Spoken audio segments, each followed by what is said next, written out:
최원석 고려대 의과대학 감염내과 교수와 자세한 얘기를 더 나눠보도록 하겠습니다. 교수님 나와 계시죠? 안녕하십니까? 네, 안녕하세요. 네, 신규 확진자가 336명이라고 지금 돼 있습니다. 뭐 800명, 1000명대 갔던 거를 생각하면은 휴하고 뭐 안도하기도 합니다만은 또 추석 때 100명 넘는다고 깜짝 놀라던 걸 생각하면은 아이고 아직도 많다 하는 생각도 들고, 일단 3차 유행이 감소세로 돌아서고 관리가 되는 수준으로 내려온 건 분명합니까? 네, 이제 환자 수, 일일 확진 환자 수가 300~400명대에서 유지하고 있는 게 말씀해 주셨던 것처럼 굉장히 다행스러운 일이라고 저도 생각을 합니다. 그런데 이제 우리가 무엇과 비교하냐이죠. 이전에 뭐 추석 때와 비교한다면 아직도 여전히 굉장히 많은 거고요. 예. 1000명 이랬을 때랑 비교했을 때 낮아져 있다는 거죠. 또 지금 위험 요소들이 지속적으로 있는 상황이기 때문에 정부에서도 밝혔었던 것처럼 이 상황이 계속 감소하는 추세로 갈지, 안정화된 상태가 오래 유지될지 이런 걸 지금 장담할 수 있는 상황은 아닌 것 같습니다. 오히려 지금 이제 다시 증가하는 시점이 오지 않을까 하는 우려를 여러 전문가들이 이야기를 하고 있거든요. 이 부분을 고려하고 준비하는 것이 더 맞지 않을까 생각합니다. 네. 정부는 이번 주에라도 확진자 수가 확실한 안정세를 보이면 설 연휴 전에 방역 조치 완화를 한 번 더 검토해 보겠다, 이런 입장을 내놨습니다. 확실한 안정세의 기준은 어떤 겁니까?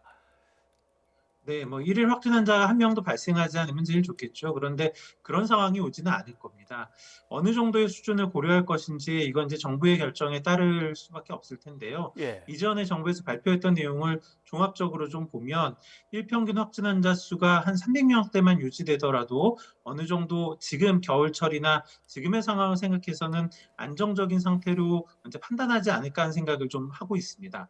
또 이제 지금 상황이 굉장히 장기적으로 이어지고 있는 상황이어서 사회 곳곳에서 지금의 이 방역의 조치 수준을 감내하기 어려운 여러 가지 신호가 나오고 있거든요. 이제 그런 면에서 그 정도 추세가 유지될 때 방역의 조치가 조금씩 완화될 가능성도 있지 않을까 생각을 합니다. 네. 뭐 숫자가 300 정도 가다가도 집단 감염 새로운 게 나오면 또 확 올라가니까 말이죠. 그래서 오늘 서울 남부교도소 수감자 9명이 확진 판정을 받았다고 해서 또 놀랐습니다. 동부구치소에 이어서 남부교도소 확진자가 이야기가 나오니까 상당히 우려가 큰데 어떻게 판단하고 계십니까?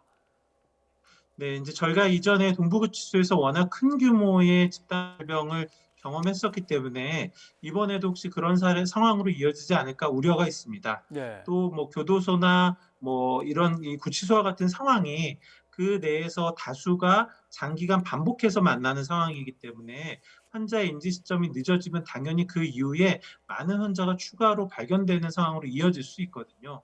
아직 뭐 전체 유행의 규모 이런 게 다 밝혀져 있지는 않지만 지금 발생한 숫자만으로 보기는 어려울 것 같고 앞으로의 상황을 좀 잘 봐야 할 텐데 이번에는 이전에 동부구치소와 같은 상황이 반복되지 않았으면 하는 마음이 있습니다. 네. 그리고 이제 이달부터 코로나19 백신 접종이 시작된다고 지금 알고들 있습니다.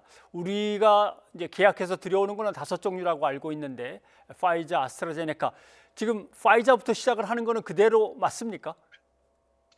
네, 실제로 이제 백신이 들어와 봐야 저희도 정확하게 알 수 있을 텐데요. 예. 이 코박스를 통한 화이자의 물량 확보가 확실하다면 첫 번째 접종이 시작되는 백신은 화이자의 백신이 될 가능성이 가장 높습니다. 일단 뭐 화이자 백신의 경우에는 코박스를 통해서 들어오게 되는 경우에는 신속하게 진행이 되어야 해서 정식의 허가 절차보다는 이제 긴급 사용 승인에 해당되는 특례 사용과 같은 절차를 먼저 밟고 예. 이후에 또 그다음 물량도 써야 되기 때문에 정식 허가 절차를 밟게 되지 않을까 예상을 하고 있습니다. 네. 우리가 많이 사용할 것 같은 아스트라제네카 백신 같은 경우 유럽에서 고령층한테는 제대로 검사를 안 해봤기 때문에, 실험을 안 해봤기 때문에 아마 소용이 없을지도 모른다, 이런 얘기가 나돌면서 뭐 설왕설래합니다.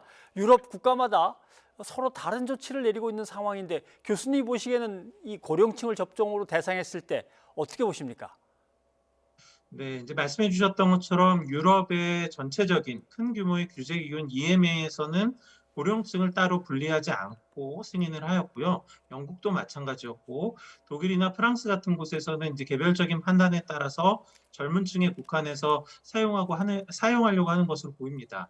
이제 고령층에 포함되어 있는 이 케이스 증례 숫자가 다른 코로나19 백신의 임상 연구에 비해서 상대적으로 적다는 점이 아마 고민이 되는 부분이고 예. 특히 이제 효과의 측면에서 고령층의 경우에 젊은 사람에 비해서 효과가 떨어질 우려가 있기 때문에 이런 부분에 좀 우려가 있는 것 같습니다. 다만 초기에 코로나19 백신의 개발 목표가 제시될 때 전체 연령군에서 50% 이상의 효과를 보이는 것을 최소한의 기준으로 세계보건기구나 또 이 연구의 디자인에서 만들었던 것으로 보이고요. 예. 이에 맞추어서 디자인된 연구였다라는 점을 고려한다면 고령층에서의 접종이 불가능한 것은 아닐 것 같다. 다만 후속적인 자료를 통해서 접종을 먼저 하더라도 반드시 효과에 대한 부분은 확인이 필요한 면이 있다라는 생각은 합니다. 네, 알겠습니다. 고려대학과 대학 최원석 교수님 오늘 여기까지 듣도록 하겠습니다. 고맙습니다. 네, 감사합니다.